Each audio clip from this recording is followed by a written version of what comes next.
राज्य निवडणूक आयोगानं दिवाळीनंतर निवडणुकांचं बिगुल वाजेल हे स्पष्ट केलं। त्यानंतर पिंपरी चिंचवडमध्ये अजित पवारांचा गट जनतेचे प्रश्न घेऊन रस्त्यावरती उतरलेला आहे।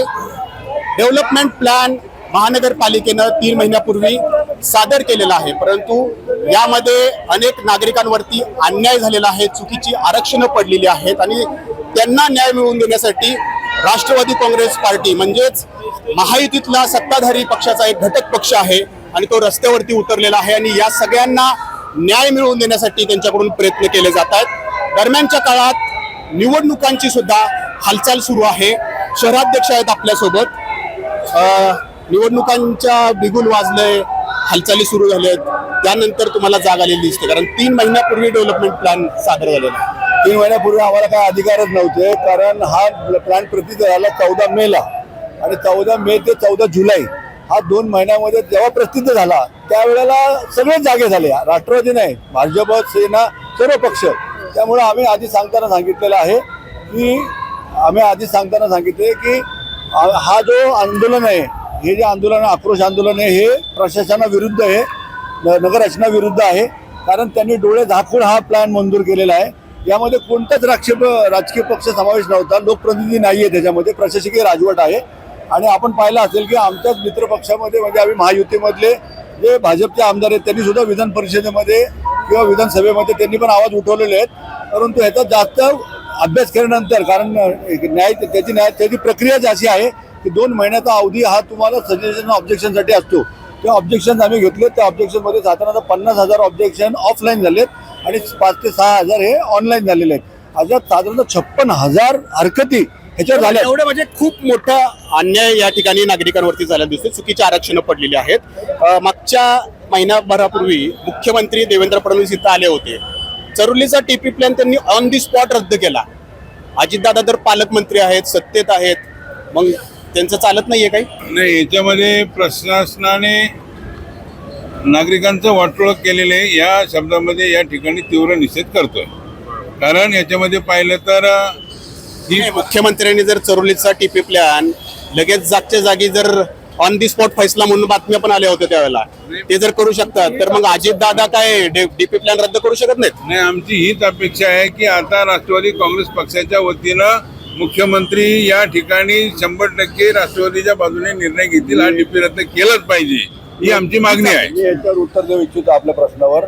वास्तविक पाहता 29 एप्रिल रोजी टीपी प्लॅनचा इरादा डिक्लेअर केला होता, तो समावेशन नव्हता झाला, परंतु तो लगेच 14 मेला टीपी आला। एकदा टीपी आला की तो आपोआप लॅप्स होतो, त्यामुळे मुख्यमंत्र्यांना त्यावेळेला ते अधिकार होते, कारण तोपर्यंत टीपी डिक्लेअर झाला नव्हता आणि तोपर्यंत ज्या वेळेला टीपी एक्झिस्टन्समध्ये येतो त्यावेळेला नॅचरली तो तुम्हाला टीपी रद्द होतो। डीपी ज्यावेळेला राज्य सरकारला अधिकार आहेत डीपी बद्दल निर्णय घेण्याचे, तुम्ही सत्तेत आहात महायुतीमधून राज्यात, मग तिकडे जायचं तर मग इथं येऊन काय फक्त जनतेला दाखवण्यासाठी?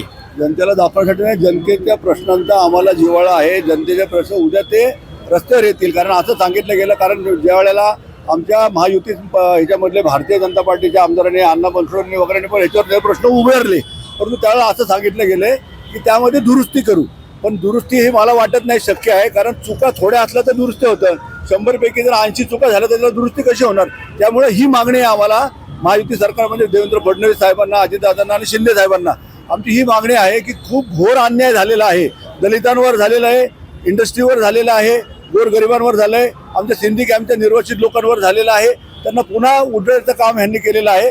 त्यात हे लोक बर्बाद होऊ नयेत, ह्या लोकांचं वाईट होऊ नये, यामुळे आम्ही एक जागृती करून लोकांचा निरोप हा शासनापर्यंत पोहोचवायचं काम आम्ही करत आहोत। बरोबर आहे, तुम्ही हे जनजागृती या ठिकाणी करताय खरं, परंतु हे महानगरपालिका निवडणुका घोषित होण्यापूर्वी निर्णय होणार की परत यांना आश्वासन पुढच्या निवडणुकांपर्यंत मिळणार? याच्यामध्ये 60 दिवसाची मुदत संपल्यानंतर ऑब्जेक्शन आले 50,000 ऑफलाईन आणि 5,000 ऑनलाईन ऑब्जेक्शन आले, आणि आता जी कमिटी स्थापन झाली, या कमिटीच्या माध्यमातून त्याच्यावरती अभिप्राय, त्याच्यावरती निर्णय घेण्याची भूमिका प्रशासन करणार आहे। आणि म्हणून प्रशासनावरती प्रेशर आणणं, या लेवलला जे काही आरक्षणं उठू शकतात ती इथं उठवता येतील आणि उरलेली आरक्षण किंवा डीपी रद्द करण्याची जी भूमिका आहे ती जेव्हा डीपी शासनाकडे जाईल तेव्हा शासनाकडे गेल्यानंतर ती रद्द करण्याची भूमिका त्या ठिकाणी आम्ही मांडणार आहोत. आम्ही परंतु निवडणुका लागण्यापूर्वी होईल अशी अपेक्षा आहे का फक्त आश्वासनच राहणार आहे? नाही, या ठिकाणी जेव्हा 60 दिवसानंतर ती कमिटी बसणार आहे त्याच्यामध्ये बऱ्याच प्रमाणात काही निर्णय होण्याची अपेक्षा आम्हाला आहे आणि उरलेला जो निर्णय आहे तो शासनाकडे होईल. त्याच्यामुळे तो किती फास्ट शासनाकडे जातोय आणि शासनाकडे गेल्यानंतर आमचा प्रयत्न असा राहील की निवडणुकीपूर्व तो रद्द व्हावा. पण श्रेय कुणाला मिळावं, भाजपला का राष्ट्रवादीला? नाही, राष्ट्रवादीने हा निर्णय नागरिकांच्या वतीने घेतलेला आहे जन आक्रोश मोर्चा, तर हा नागरिकांना मिळाला पाहिजे शहरातल्या. ही आणि भावना सत्तेत तुम्ही सोबत आहात तर डीपी समजा राज्य सरकारनं रद्द केला तर मतदारांनी मतं कुणाला द्यावीत, मग भाजपला द्यायची का राष्ट्रवादीला? कारण तुम्ही स्वतंत्र लढणार आहे ना महापालिकेत. नाही, तो निर्णय तर नाही, परंतु माझं एकच आहे की याच्यामध्ये नागरिकांच्या हितासाठी हा जन आक्रोश मोर्चा आहे. आम्ही श्रेयासाठी इथं आलेलो नाही. राष्ट्रवादीची शिकवणच अशी आहे की 80% समाजकारण, 20% राजकारण. आम्ही नागरिकांसाठी इथं आलेलो आहे. श्रेयवादासाठी आम्हाला थोडासा उशीर झाला फक्त रस्त्यावर उतरायला.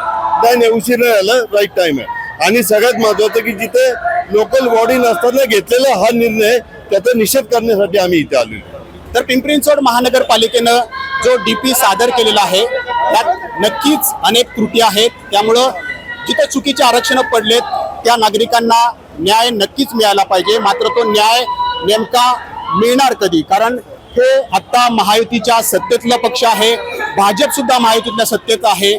ते राज्य पातळीवरती हे सगळे प्रश्न या ठिकाणी सोडवू शकतात. मात्र त्यांनी आंदोलनाचा पवित्रा या ठिकाणी स्वीकारलेला आहे. त्यामुळं महानगरपालिकेच्या निवडणुका लागताना या सगळ्या हालचाली होत आहेत आणि निवडणुका लागण्यापूर्वीच या सगळ्या जिथे चुकीचे आरक्षण पडलेत त्यांना न्याय मिळायला हवा.